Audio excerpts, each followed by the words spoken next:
Rap is out of control. What's going on? It's higherupny.com. No doubt. So why don't you tell the people listening across the U.S. and Canada who the Higher Up are? Go ahead first, brother. Well, I'm Kai Brewin.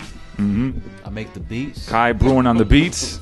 And on the adjusting the mic is Mark Scott. Mark Scott. It's a lot of talk going on nowadays about the old versus the young, and certain legendary artists are attacking the younger generation. Let me just say, it isn't an old young thing. It's a good and a bad thing. And there's good music and there's bad music. And the Higher Up is part of the younger generation that makes good music. Wow. Right? I really appreciate that. Okay. For real. All right.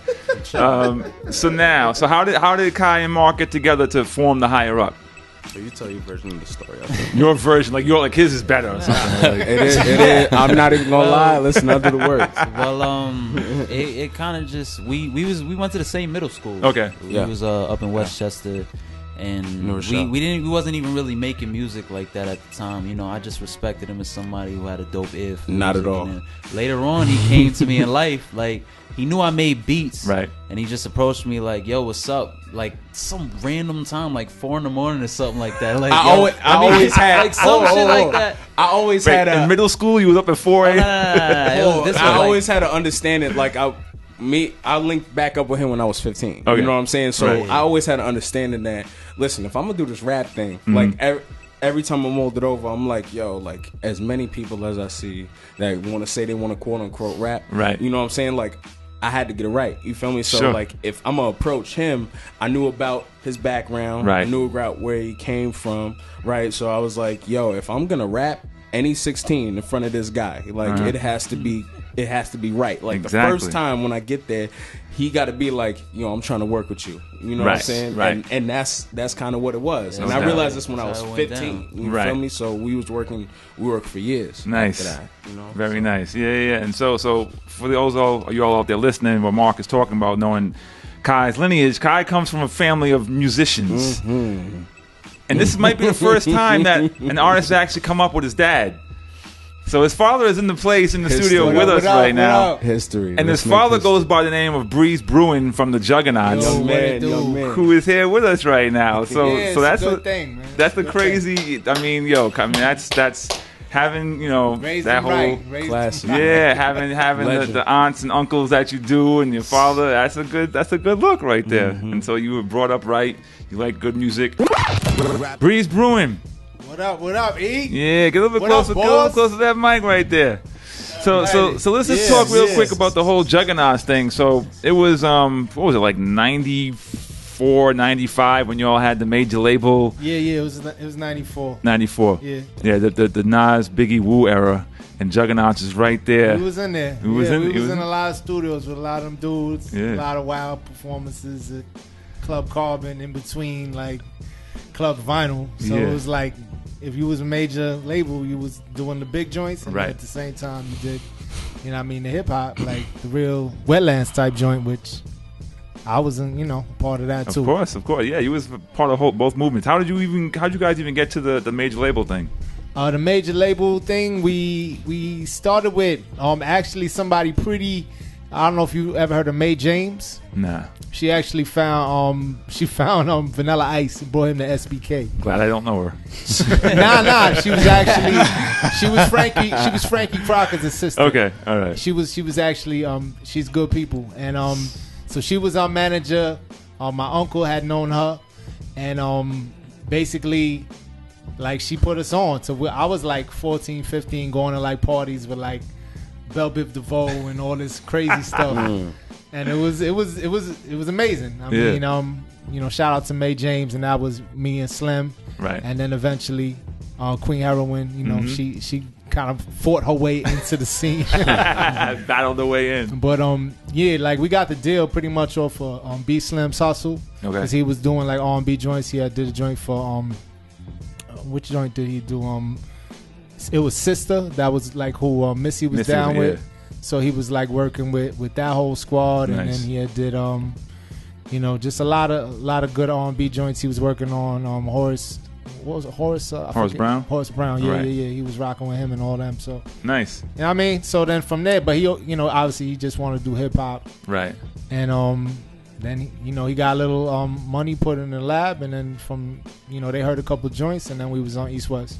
Dope. And then so you was moving and grooving with them people, and then a year or two later, here comes Fat Beats, Fondle 'em. Yeah. And then the whole indie movement just boom. It was around that time I met you, because it was like we was performing, and I would see you at joints, and you was rocking with Searching Them, and all the other side joints you was doing, and from there we just started really doing that underground thing, right? Which was cool, and I mean the label changed drastically overnight, because I remember there was like a meeting and everybody had to like do their songs, right? So they were like, "What song you want to play?" So I was like, "Yo, I want to play Job Talk." Right. So it was like you heard like a Missy joint and this joint and that joint.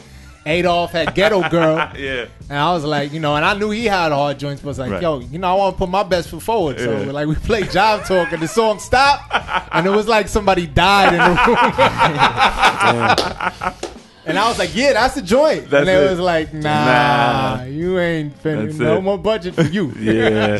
God, the major labels never really got, if it wasn't like something they could milk on MTV and all the commercial radio stations and this and that, they were like, They saw it, but then they didn't. I really I wanted to work with Dante Ross. That was one of the dreams, to get down with that. Right. East West and Electro were together. Right. Nothing against the people who were the A&Rs at the time. They were good people. But Don, you knew Dante had a vision. You seen his career, and that's just you read in the back, Dante. Everybody, so he was over there at the time, and like I guess the day before we got signed, that's when he stopped rocking with them.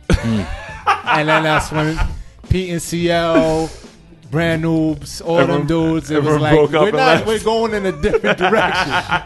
And then I played Job Talk, and the rest is history. It's what it is. No doubt. That's the Juggaknots, and here we are 22 years later. And we have the timing of it is bug, because we put out the joint with Bob in '96. We put out Use Your Confusion in 2006, and in 2016 we ain't have nothing on board, and then Kyle starts playing some songs, and I'm like, wait, what was that? Yeah. And then I was like, that sounds aight. And it's what's even funnier is that like when you first started sending me the joints, demos, I didn't know who was who, so I thought Mark was your son. Because I was listening to the rhymes, I'm like, yo, he's on some crazy non-stop flow lyrical. That's definitely like a breeze kind of a thing. Right. And so he's like, no, my son's to the beats. I was like, what? I was like, son to the beats. I'm like, well, this dude's like beats is fire. So anyway, Mark is going back to that. Like, that's even when I'm like playing the records now, I'm trying to look for something to cut up, and there's no space for me to get in there and find the beginning or you found one I'm sorry. I'm sorry. I'm sorry. I sure did. I want to apologize. I know that line. We're not going to talk about that.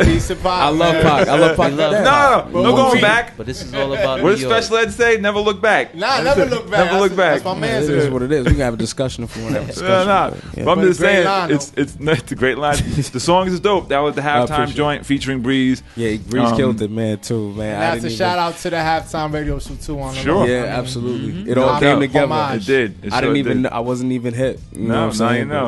But not just like that's just one of them catch a breath type flows where it's nonstop stuff, and that's what you seem to do a lot, which I like. You know what I'm saying? So, I gotta rap hard. You know what I'm saying? I gotta rap. You know what I mean? Like exactly. for people catch people's ear. You know what I'm saying? Like for people to be like, oh, because there's 100,000 rappers per area code. Yep. It's a line I got. It's the truth. You know what I mean? So I gotta establish the fact that I'm different. Our group's different. Kai's different as far as instrumentals go. As far as even Kai spit too. You know what I mean? All that. You know what I mean? Like we just need to establish the fact that we are, who we are. Exactly. The higher up.